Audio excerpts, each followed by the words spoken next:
France, dimanche 2 août 1914. La mobilisation générale est décrétée. Tous les hommes en âge de combattre doivent rejoindre leur régiment. Le caporal Jules-André Peugeot est tué.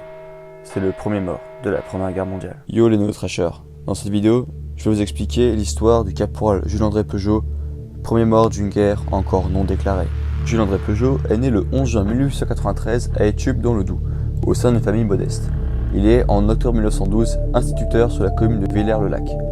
Depuis le mois d'avril 1914, Jules Peugeot, qui effectue son service militaire, est promu caporal.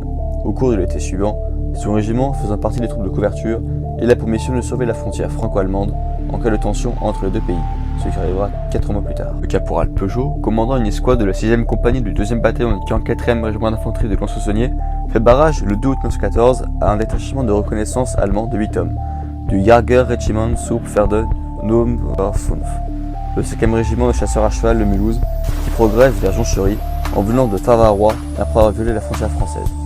Le sous-lieutenant Albert Mayer commande ce détachement.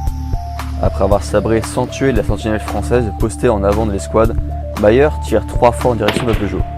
Ce dernier riposte et atteint le cavalier d'une balle dans le ventre. Mais la deuxième balle allemande touche le caporal Peugeot. Revenant sur ses pas, il tombe devant la maison des Daucourt et meurt à 10h07.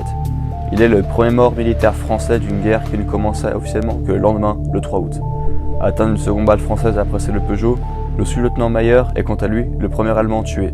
Les deux hommes avaient presque le même âge, 21 et 22 ans. Mais l'histoire ne s'arrête pas là.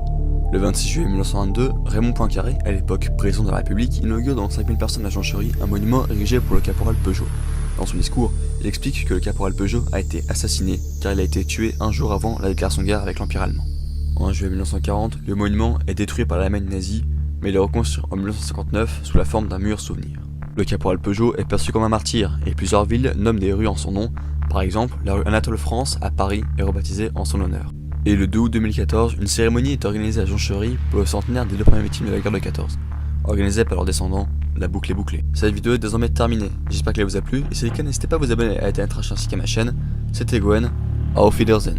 Et surtout, aimez l'histoire.